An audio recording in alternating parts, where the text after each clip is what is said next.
আসসালামু আলাইকুম। আমি শুভ আইসিটি ক্যাম্পাসের পক্ষ থেকে সবাইকে স্বাগত জানাচ্ছি আবারও নতুন একটা ক্লাসে। তো আজকের ক্লাসে আমরা যেটা আলোচনা করব সেটা হচ্ছে HTML লিস্টের ডেফিনিশন লিস্ট। তো গত ক্লাসে আমরা অর্ডারড এবং আনঅর্ডারড আলোচনা করা হয়ে গেছে। আজকের ক্লাসে আমরা যেটা আলোচনা করব সেটা হচ্ছে ডেফিনিশন লিস্ট। তো ডেফিনিশন লিস্ট দেখতে কেমন হয়? ডেফিনিশন লিস্টে আমরা এখানে একটা হেডিং দিয়েছি, যার নামই দিয়েছি ডেফিনিশন লিস্ট, যাতে বুঝতে সহজ হয়।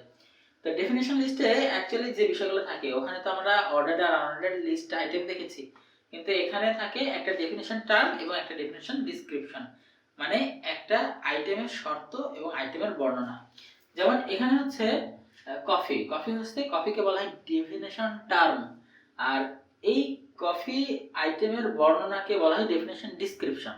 তাহলে একটা হবে ডেফিনিশন টার্ম, একটা definition description, definition term, definition description, এভাবে যতই থাক এই একই ভাবে থাকে।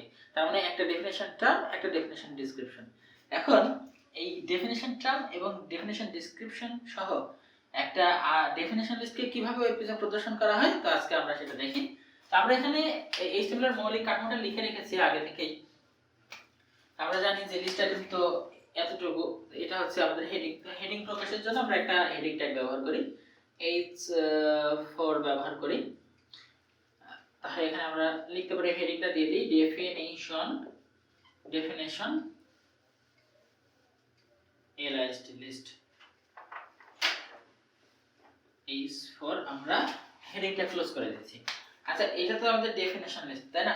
গত ক্লাসে আমরা দেখেছিলাম অর্ডার লিস্ট শুরু হয় ওয়েল ট্যাগ দিয়ে, আনঅর্ডারড লিস্ট শুরু হয় ইউএল ট্যাগ দিয়ে। তো এখন ডেফিনিশন লিস্ট তৈরি করার জন্য যেটা একটা ব্যবহার করা হবে সেটা হচ্ছে ডিএল, কারণ ডি তে ডেফিনিশন, এল তে লিস্ট। তাহলে আমরা শুরুতে যে ট্যাগটা লিখবো সেটা হলো ডিএল। তো ডিএল লিস্টে আমরা যেমন অর্ডারড আনঅর্ডারড টাইপ দিয়েছিলাম, এখানে কোনো টাইপ ব্যবহার করা হবে না, একই টাইপ। তো আমরা এটাকে যেটা বললাম ডেফিনিশন টার্ম, তো ডেফিনিশন টার্মকে যে ট্যাগ দ্বারা রিপ্রেজেন্ট করা হয় সেটা হলো ডিটি। ডি তে ডেফিনিশন, টি তে টার্ম। আচ্ছা, ফার্স্ট টার্মটা কোনটা?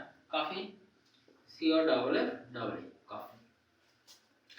সেকেন্ড, এটা কি? Definition description. তাহলে ডেফিনিশন ডেসক্রিপশন, ডি, ডি তে ডেফিনিশন, ডি তে ডেসক্রিপশন। তাহলে এই ডেফিনিশন ডেসক্রিপশনের জন্য যে ট্যাগটা ব্যবহার করা হবে সেটা হচ্ছে ডিডি। তাহলে এখানে বলা আছে black, C O double F double E, coffee. আচ্ছা, এখানে তো একটা ক্লোজ দিলাম না, তাই না? এই ডিটি ডিডি এই লিস্টগুলো কিন্তু এমটি ট্যাগ হিসেবে ব্যবহার করা যায় এবং কন্টেনার ট্যাগ হিসেবে ব্যবহার করা যায়। তো আমরা চাইলে ক্লোজ করতে পারি, আবার ক্লোজ নাও করতে পারি, কোনো সমস্যা নেই। তো এইটা আবার কি হবে? ডিটি, ডিটি ডেফিনিশন টার্ম টি, আর পরবর্তীটা হবে ডিডি, জি আর ডাবল ই এল, গ্রিন। আচ্ছা, আমাদের এখানে যে ছোট একটা ডেফিনিশন লিস্ট লিখেছি সেটা কিন্তু অলরেডি আমরা লিখে ফেলেছি। তাহলে আমরা এখানে আর কোনো ডেফিনিশন টার্ম বা ডেসক্রিপশন নেই, আমরা ডিএল ট্যাগটা ক্লোজ করে দিলাম। আচ্ছা, এই সবগুলা কার আওতায় আছে? আমাদের বডি ট্যাগের মধ্যে। তাহলে আমরা বডি ট্যাগ ক্লোজ করব এবং ফাইনালি HTML ট্যাগটা ক্লোজ করে দেব। এই হচ্ছে আমাদের ডেফিনিশন লিস্ট। আজকের ভিডিওটা ডেফিনিশন লিস্ট দিয়ে আমরা শেষ করতে যাচ্ছি। তো আগামী দিন ইনশাআল্লাহ নতুন কোনো টপিকস নিয়ে দেখা হচ্ছে। তো সেই পর্যন্ত সবাই ভালো থাকবেন, সুস্থ থাকবেন। খোদা হাফেজ।